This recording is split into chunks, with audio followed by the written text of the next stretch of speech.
Hello and welcome to Purchase Broadcast Studios. I'm your host, Belle Martinelli. And I'm your host, Rin Fenster. Thanks for joining us here for today's show.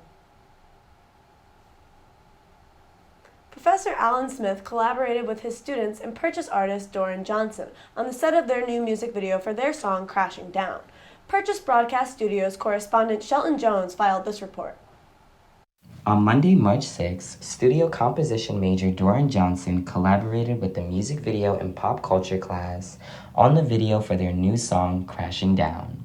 The shoot was held at the Stud and offered the students hands-on experience with equipment that is used on professional music video sets. The shoot was used as a way for students to get a taste of what real-world music video directing is like. People don't realize it, but I feel like our school is so interdisciplinary, and there's so many different people doing different types of art and stuff.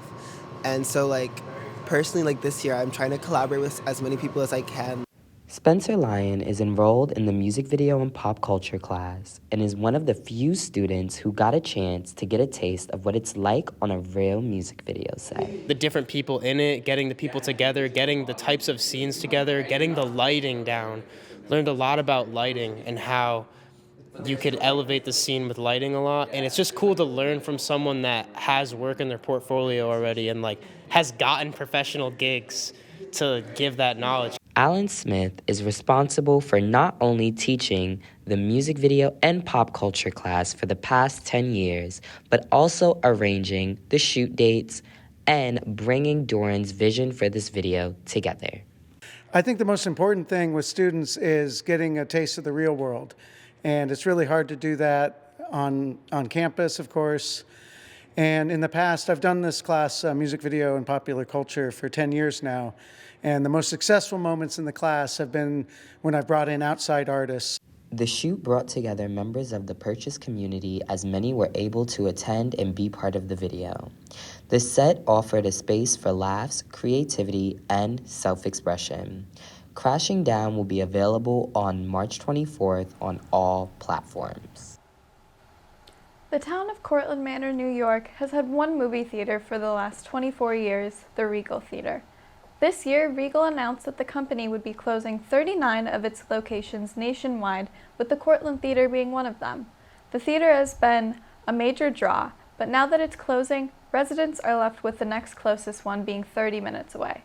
Purchase broadcast correspondent Dominic Esposito has the story. This is the Regal Cortland movie theater on a Saturday night, and as you can see, customer attendance is very slow, which is surprising for a town this big. While there is 8 different movies showing at this theater, only one is advertised on the outside, which is the premiere of the movie Ant-Man. As a last-minute attempt to draw customers, they advertise on the outside in big, bold letters that they now serve beer and wine. At one time, the theater was home to 11 movies that were advertised on the outside billboard. It's pretty sucky. I'm a cashier here, and it's a good paying local job, and there's not a lot of places around here that are good paying. So it's pretty sucky for it to be closing. There's not much to it. It's sad the movie theater is closing. It's been here for a long time, and now there's no other facilities to entertain us in our free time. So hopefully they open a new place. The COVID-19 pandemic decimated the movie theater industry, and the Cortland Theater was no exception. Cineworld, Regal's parent company, filed for Chapter 11 bankruptcy, stating that it would be closing 39 theaters across the United States. Cineworld operates more than 500 theaters across America, and closing the 39 theaters is projected to save them around $22 million a year. This theater has been a family staple in the community for over 2 decades. The closing of this theater is going to leave a void in the community that hopefully will be solved with another entertainment venue of some sorts. Up until now, nothing has been discussed. The closing date of this theater is yet to be determined. It was previously set for a month ago, but as of now, it's still open. During the pandemic, non-essential businesses were forced to close their doors. One local business owner created a way to keep working during the COVID pandemic. A barbershop on wheels was created. After buying a small commuter bus, this barber turned the bus into a barbershop. The barber then got in contact with his steady customers and pitched the idea of the barbershop on wheels.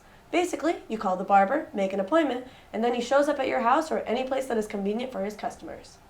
In one neighborhood, Rob was just finishing up with a customer. Now that the pandemic has subsided, Rob has decided to keep the mobile barbershop and not go back to renting out another storefront because of the rising cost of the rents after the pandemic. It's more cost effective to maintain the bus. Rob was raised in New Rochelle, New York, and that's where his barbershop was located. I always knew about the mobile barbershops, Atlanta, Chicago, a few of them in the city. And I said, I want to build one of them. And the government shut everything down, the pandemic. I said, I'm going to build me a mobile. Got me a bus, a van, you know what I'm saying? Built one, built another one, put my whole staff in there, stopped paying rent, made more money just making appointments. And so, 2 years on the road, this is what it is. His idea of the mobile barbershop is not the first. They have these type of shops in New York City along with many other mobile businesses. This isn't Rob's first mobile shop. He sold the first one to another barber who was interested in pursuing the same type of business. Rob didn't stop there. He also created a party bus that he rents out for special occasions. Even though these new businesses keep him busy, he still has time to work on his other projects, like his documentary films that he has created. With this new redeveloped business, Rob has more time to work with the community youth programs that he is heavily involved in. Every Tuesday, a group of students meet to practice the art of stand-up comedy. They tell jokes and practice performing in front of a live audience. Today, we take a closer look at the SUNY Purchase Comedy Club. Anyways, I'll get started now. Alright. You okay? Hi, my name is Ziv Kedem, and I have never been able to give myself broccoli hair. Y'all know what I'm talking about? This is SUNY Purchase's Comedy Club. Young comedians use this as an outlet to test their skill and receive feedback on their work. Yeah, I wrote this a while ago. That was my only thought was like... It's too late. Yeah, or maybe you could add like... Whatever celebrity died that week. Well, we have meetings every week, and we have people come in here. They either listen to other people tell jokes, or they tell jokes themselves. We found that, that some of the people who initially just listen start telling jokes as well on their own a bit later on in the semester. We also have shows every once in a while for which I'm responsible to make flyers and posters and the like. For us, a good meeting is, like 20 people, I would say. We need you to come to our club, please. We're begging you. We have so you get 5 minutes to tell jokes and then you get 5 minutes of feedback, which is kind of like a writer's room workshopping of the material that you delivered that night. Some of our comics do end up going to professional venues, if not doing stand-up comedy professionally as a career or something like that. So, for example, one of our members, Alex, recently appeared has from what I remember appeared in two professional comedy venues so far this year. I hope that it continues, because we don't have a lot of people, so I don't know who's gonna take over. Yeah, But I want more not men, not straight men in the club, because there's a lot of white straight men that come and perform crazy stuff. No. It's all good stuff, but I just want it to be more queer POC and women friendly. Yes, because the comedy field is very it's also just male boring. dominated. Purchase College offers a variety of dining options, such as the Hub, Starbucks, Einstein's, as well as the dining hall. However, the special thing about Purchase is our themed food nights, encouraging students to fuel their bodies as well as their minds. Today, we take a look at a weekly themed night, Wing Wednesday.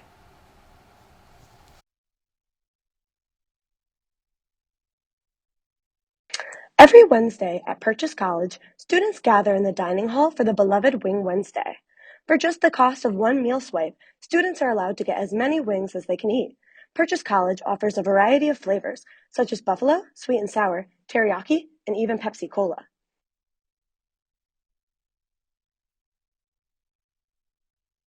But honestly, like highlight of my week, it's consistently getting me through the semesters. Fucking love Wing Wednesday. Crazy Wednesdays. A lot of people coming. It was nice, beautiful. A lot of people. Too much people. Too much students. The dining hall fills up quickly as students make their way over to the tables to enjoy their wings. Wing Wednesday has been a purchase tradition and has been reoccurring for several years. Next Wednesday, be sure to stop by the dining hall to get all-you-can-eat wings.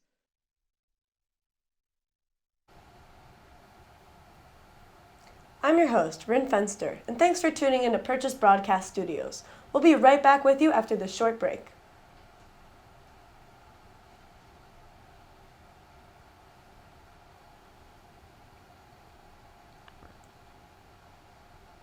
Welcome back, and thanks for staying with us here at Purchase Broadcast Studios. I'm your host, Belle Martinelli. Volleyball. It's a game that isn't televised or taken that seriously. However, last Thursday here at Purchase was an intense game against Yeshiva University that had great potential to put this sport on the map and maybe even bring in some more school spirit.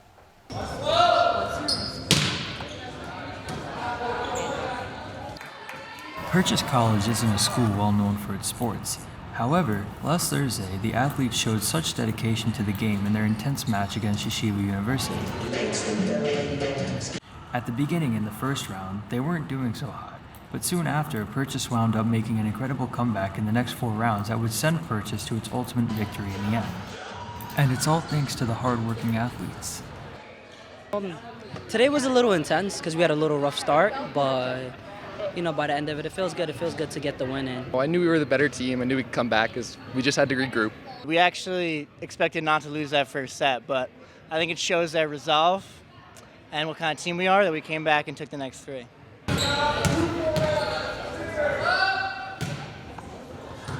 This victory was without a doubt one of many and will hopefully make more students show up to support the team in the future.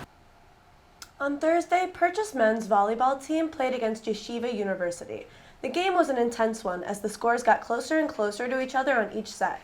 Purchase eventually won by 3 sets. This win means Purchase will go to the playoffs this season.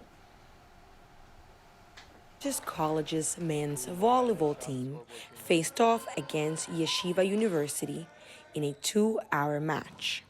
The first set was a loss for the home team, but they quickly gained some traction to win the rest of the sets after regrouping with the coach.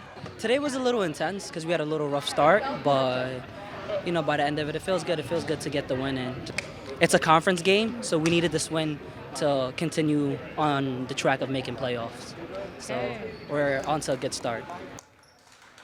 We actually expected not to lose that first set, but I think it shows that resolve and what kind of team we are that we came back and took the next 3. I knew we were the better team. I knew we could come back because we just had to regroup. Yeah.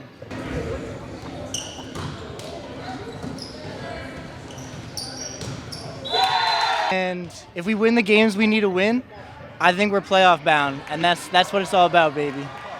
I think we're excited. We want all the smoke from anybody. It's so sad to be the team that Yes. Students gathered in Fort Awesome last weekend for a Sextasy workshop.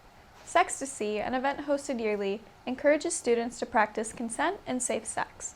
Let's see what they did at the workshop. Year. Sextasy is hosted annually by the students of Caribbean Ancestry Club, also known as SOCA. At the workshop, they discussed kinks, consent, took an online quiz, played games, and gave away free sex toys to the winners before the lingerie party at the Stew later that night. Students gathered in Fort Awesome for this event.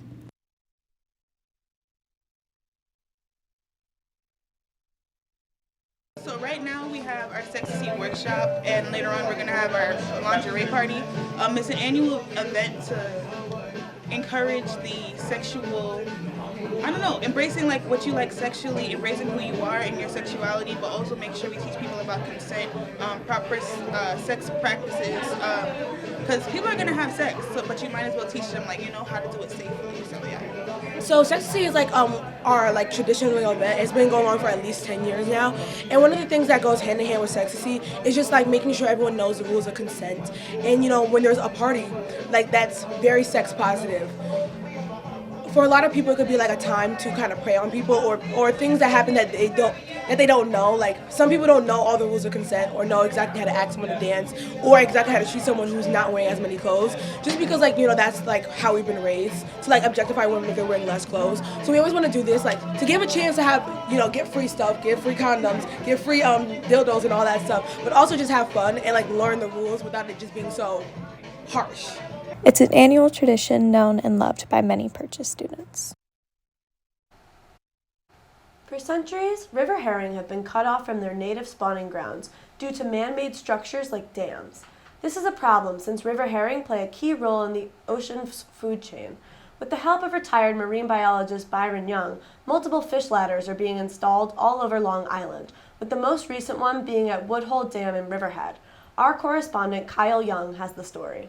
After years of planning and construction, the fish ladder at Woodhull Dam has finally been completed. This ladder is a solution to the long-standing problem of blocking river herring from reaching their spawning grounds. They're a keystone species in freshwater ecosystems, and their reduced presence has had a significant impact on the health of the ecosystem. The installation of the fish ladder will help to solve this problem. It both allows the dam to remain intact, as well as allows the fish to travel up the fish ladder as if it were a ramp made of water. This is where we want to get the alewives through. This is Cranberry Bogs Preserve. It's in Suffolk County Park, and it goes up into Wildwood Lake, the natural lake of about 70 to 80 acres. It's ideal habitat for the alewives to spawn. This project has been a long time in the making, stemming all the way back to 1995, when these fish started to get some attention. Along 28 years later and $500,000, it has finally been completed. This ladder is an important step towards the restoration of the ecosystem and the river herring population. Thank you for joining us here today for this episode of Purchase Broadcast Studios. I've been your host, Belle Martinelli. And I've been your host, Rin Fenster. Please tune in again for our next episode of Purchase Broadcast Studios.